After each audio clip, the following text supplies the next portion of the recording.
Muy buenos días, esto es Entre Temas de 24/7 Hidalgo y yo soy Luis Edmundo Borja Pacheco. En este espacio siempre buscamos abordar temas sin tabú que le puedan interesar a usted y temas de los cuales tenemos que aprender y descubrir no solamente el trasfondo histórico, sino el futuro, lo que viene, lo innovador. El día de hoy vamos a hablar acerca de qué pasa por la mente de los criminales. Desde las personas que han cometido genocidios históricos, como un Adolf Hitler, a casos que se dan constantemente en nuestro país, como por ejemplo la mujer que piensa que se le metió el diablo y que termina matando a sus hijos, pero incluso las personas que roban, las personas que buscan entrar al narcotráfico, y para ello tenemos un especialista que es Habacuc López Acevedo, doctor en política social, también especialista en todo lo que tiene que ver con la psicología criminal. Doctor, es un privilegio tenerle aquí en Televisión Estatal. Gracias, buenos días, muy amables.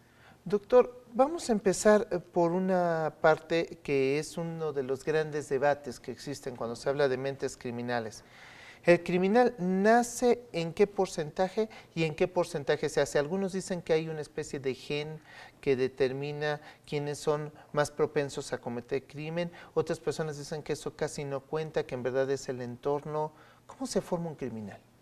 Bueno, de entrada habría que establecer que hasta entrado el siglo XX se pensaba que efectivamente los criminales nacen, ¿no? Definitivamente no, todavía la genética forense no ha logrado demostrar que efectivamente eso es real. Hoy en día, por supuesto, en los años 20 hasta lo que lleva este siglo, evidentemente es una cuestión de un entorno social, de una educación social y educación en casa, por supuesto, también. Hoy, o hasta el viernes, porque hoy no sabemos todavía, hasta el viernes es una cuestión meramente social. Ahora, doctor, fíjese que le voy a compartir que hace unos días estuvimos platicando con unos amigos en un debate que nos prolongamos hasta la madrugada, respecto a qué ambiente era el que hacía más propenso a que una persona se volviera criminal, apenas el fin de semana pasado.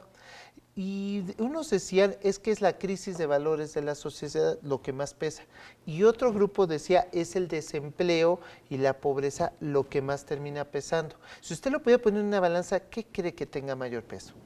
Ambos factores son muy importantes. De hecho, nosotros podríamos decir que la cuestión de ser o no ser delincuente es una cuestión de una resolución de un conflicto personal, por supuesto con influencia social. Hay que pensar también, desde lo teórico por supuesto, que una sociedad está en constante movimiento y de repente tendrá que haber una crisis para que pueda volver a entrar en equilibrio esa sociedad.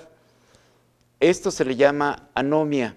Estamos viviendo actualmente una sociedad sin normas, sin respeto a las normas, y la gente que se dedica a esto está creando sus propias normas. Por lo tanto, estamos en una zona de conflicto entre lo establecido y lo que se está manejando como cuestiones de innovación social. Pero entonces, ¿qué sería el mayor detonante de la persona para cometer crímenes? ¿El entorno familiar o el entorno social? ¿De dónde empezaría el problema? El problema empieza, por supuesto, en casa. En casa. En entornos familiares degradados, en entornos familiares desorganizados, pero no desde el punto de vista de que le echamos la culpa a que las familias rotas son las que están creando la delincuencia. Eso no es cierto tampoco. Sí hay factores, por supuesto, que influyen, pero no son determinantes.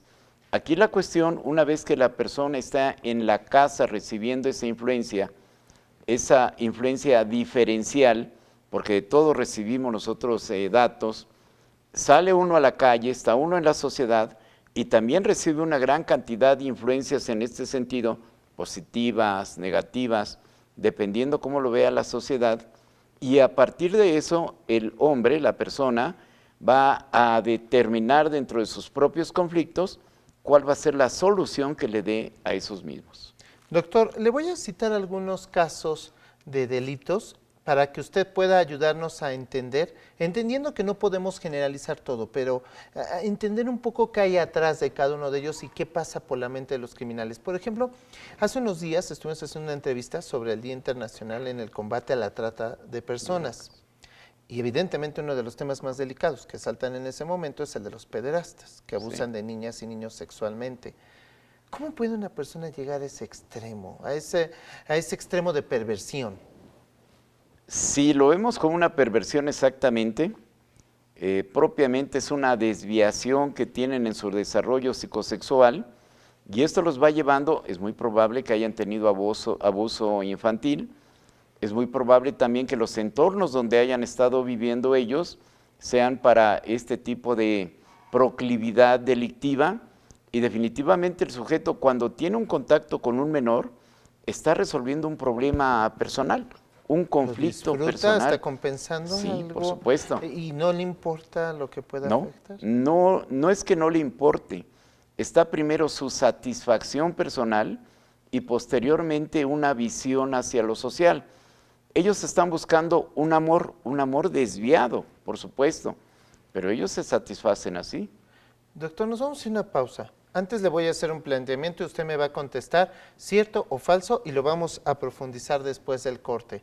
Es una de las preguntas más grandes que se hacen muchas las personas que me siguen en redes sociales y que me han pedido hacerle este planteamiento. ¿Las personas que maltratan animales son propensas a convertirse posteriormente en personas que cometan delitos? ¿Verdadero o falso? Correcto. ¿Qué sería? Es verdadero. Verdadero. Después de un corte, el doctor Habacuc nos va a explicar por qué las personas que maltratan animales no deberían de ser subestimadas porque se pueden convertir potencialmente en criminales. Esto es Entre Temas de 24/7 Hidalgo.